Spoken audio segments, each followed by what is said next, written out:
सच्चिदानंद रूपाय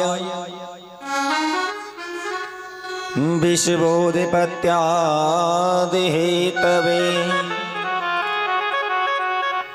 तापत्रय विनाशाय श्रीकृष्णाय वयं नमः।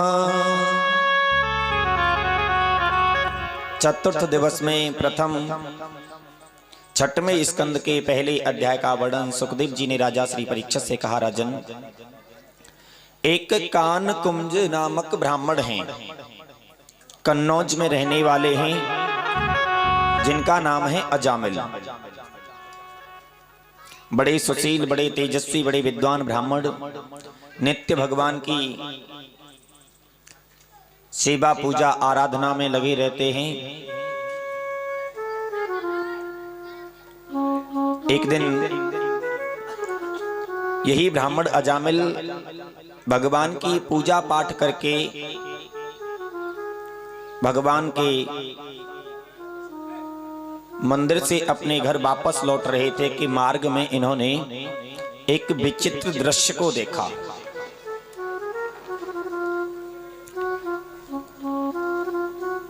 अजामिल देखते हैं कि एक गणिका के साथ में एक पुरुष दुष्कर्म कर रहा है।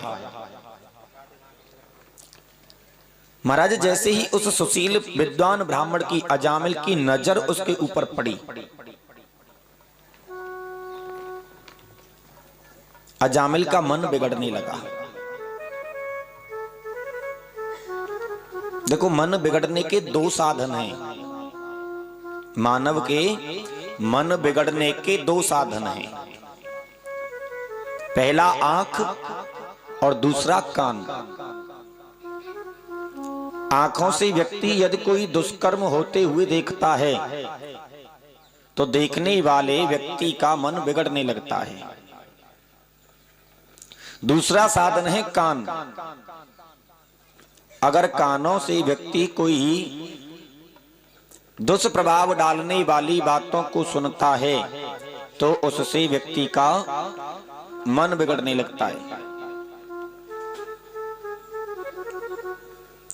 अजामिल ने एक गणिका के साथ एक परपुरुष को जब दुष्कर्म करते हुए देखा तो उनका मन बिगड़ गया।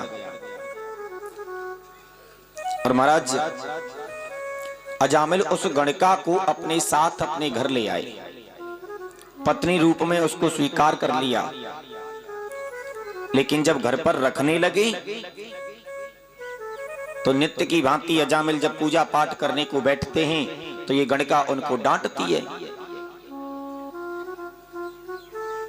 ये वेश्या कहती है, मैंने तुम्हारे साथ विवाह किया है, पत्नी बनकर के आई हूं, तो क्या मैं तुम्हारा ये पूजा पाठ देखने को थोड़ी आई हूं? ये पूजा पाठ अपना बंद करो और ज्यादा से ज्यादा धन कमा करके लाओ। महाराज, बहुत प्रयास करके अजामिल ने धन एकत्रित करना प्रारंभ किया, लेकिन गणिका उस धन से संतुष्ट नहीं हुई। एक तेजस्वी सुशील ब्राह्मण उस गणिका के चक्कर में फंस करके चोरी करने लगा। महाराज, धीरे धीरे नित्य की आदत बन गई अजामिल की चोरी करने की। इन बच्चों को थोड़ा शांत किया करो, बहुत ज्यादा ऐसी आदत हो गई।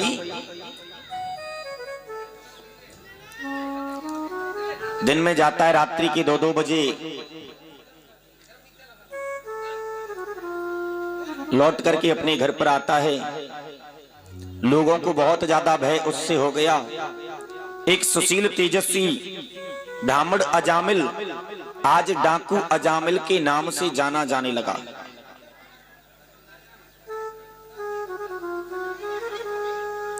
सुखदेव जी महाराज से राजा श्री परीक्षित ने प्रश्न किया, गुरुवर, ऐसे दुष्ट प्रवृत्ति के व्यक्ति को भला कौन संभाल सकता है?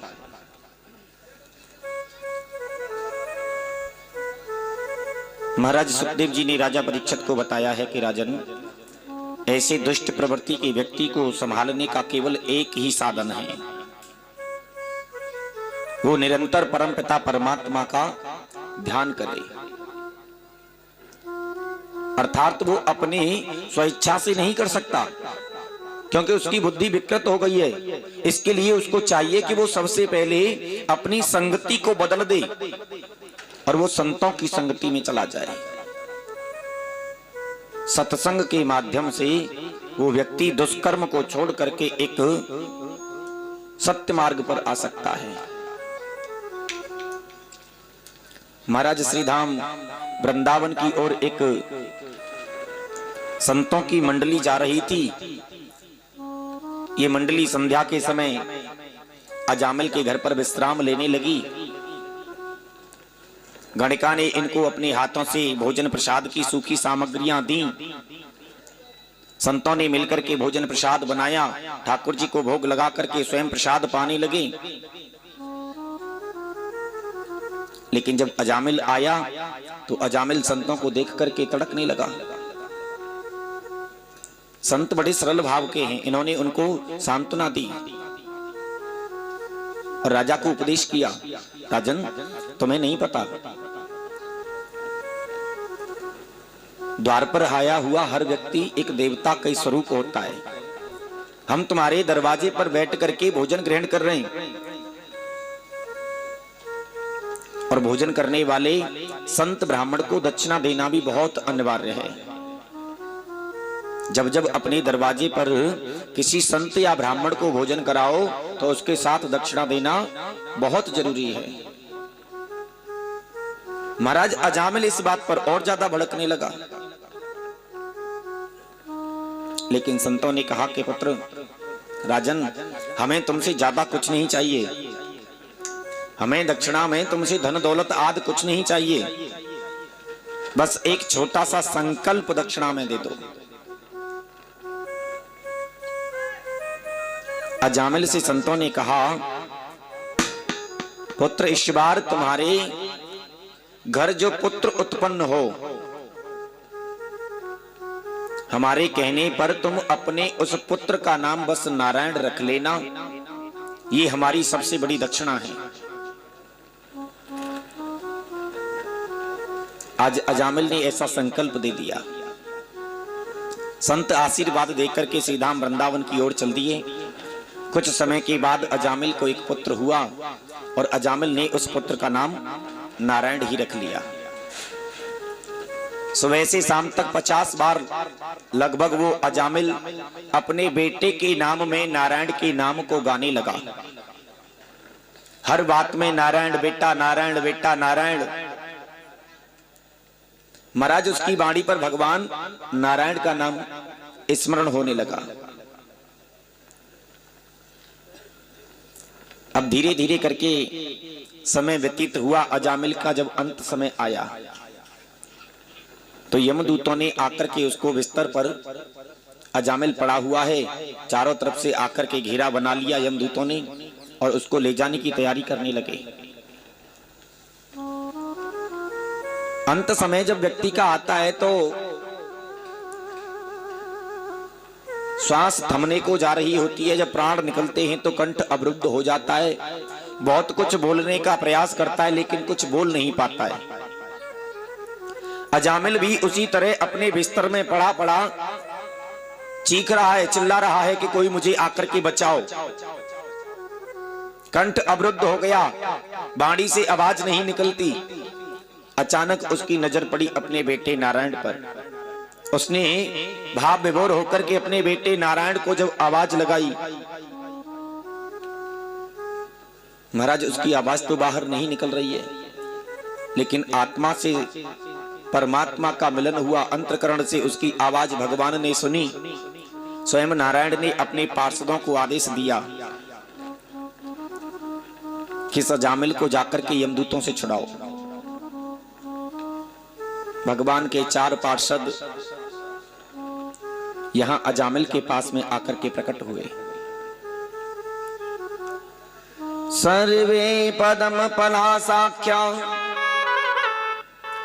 पीतकोशीय वाससः किरीटिनं कुंडलिनो